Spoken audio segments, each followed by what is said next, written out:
Pop quiz. Not counting the spin-offs, how many Kunio games are there on the Famicom? The answer is 11. Kunio is by far the most populous series on the system. And that's if we don't count the 3 Double Dragon spin-off games. They kept coming out right up to December of 1993. Technos Japan scored a major hit with their first game on the Famicom, and they kept it going. The company wound up specializing in 2 things. The belt-scrolling beat-em-up, which was a genre they invented, and comedic, kind of violent sports games. They made so many Kunio games that just that series alone is enough to push them into the level of second-tier Famicom publisher. They might not have been cranking them out like the big boys, but I think by specializing, nearly every Technos Japan game is one of the better games on the system. For example, I think Nekketsu Kouha Kuniokun is one of their weakest games, and it's still one of the best Famicom games we've seen so far. A rough translation of the Japanese title would be Kunio, the Fiery Punk, and the game leans into the school gang subculture of Japan. The Yankee subculture is way too complicated of a subject for me to go into here, but in the 80s, the Japanese government considered what they called juvenile delinquency to be a major threat. And that bad boy reputation made them a very popular choice for protagonists in the comics, cartoons, and video games of the time. Nekketsu Kouha Kuniokun was originally an arcade game, and it was a smash hit in the arcades. People could immediately see the potential in the beat-em-up genre, and it became the game to copy. In the US, it's known as Renegade, and the game has a total graphical overhaul. All of the iconography of Yankee subculture has been removed, presumably because they expected Americans wouldn't get it. The story for the game is pretty simple. Kunio's a punk, and he wants to beat up other punks. That and Kunio's buddy Hiroshi has been kidnapped. For the game that originated the belt-scrolling beat-em-up genre, there isn't a lot of scrolling in Nekketsu Kouha Kuniokun. What you typically do is go into a room, or an area like a room, and beat up everybody there. Then, you exit to the next room and repeat. There's 4 stages of this mayhem, and if you're good at the game, you can beat it in about 15 minutes.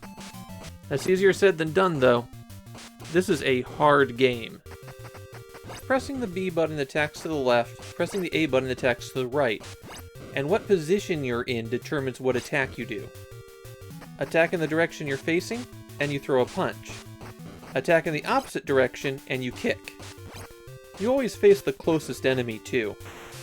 Punching is not a great attack.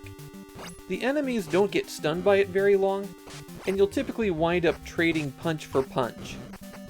The kick's actually better, it has a bit more range, and it stuns the person behind you for a moment. 2 kicks is usually enough to get them down.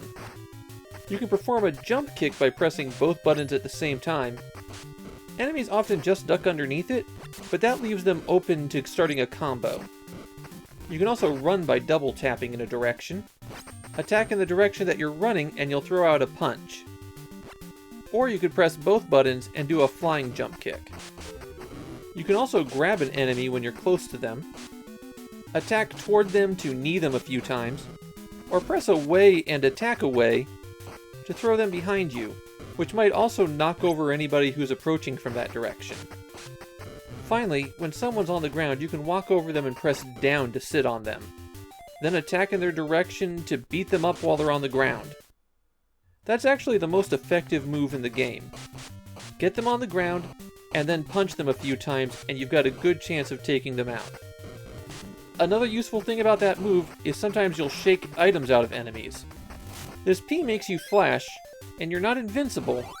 Instead, enemies go flying when you punch them. The heart is an extra life. A useful trick to be aware of is that you can knock enemies off the stage. Just get them over to the edge and punch them a few times just right. Naturally, you can go off the edge too, and it can be really risky when you're running. On the second stage, you'll get attacked by guys on motorcycles. You'll have to jump kick them, but fortunately one jump kick is enough to take them out. After a while, you get your own motorcycle and drive down the road. In this segment, the A button kicks out to the side. If you pick up the S on this stage, it makes the B button do a more powerful attack. The best tactics I can give you for Nekketsu Kouha Kuniokun is to run in, hit them, knock them down, and beat them on the ground. You'll take an occasional hit that way, but it's generally the safest way to take out the other punks. At least you get your life refilled when you complete an area. That's something that helps encourage riskier play. There's no continues when you get a game over, but there are cheat codes that will let you skip to later stages. You might have noticed the 2-player option on the title screen. Don't get your hopes up, it's alternating. The biggest problem with Nekketsu Kouha Kuniokun is that Technos Japan took this concept and proceeded to do it much better many times over. That left and right action on the buttons is just a little bit confusing, and how tough it is to get a combo going is a little bit irritating. I spent way too much time trading blows one for one. The game also needs a little bit better flow.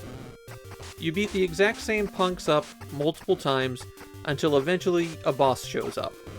You beat up the exact same guy with the exact same behavior about a dozen times in a row. But that's why I think Nekketsu Kouha Kuniokun is one of the worst games from Technos Japan. It's still very innovative, it's still packed with wild action. It's just, why play this when I could play the other Kunio beat-em-ups or Double Dragon?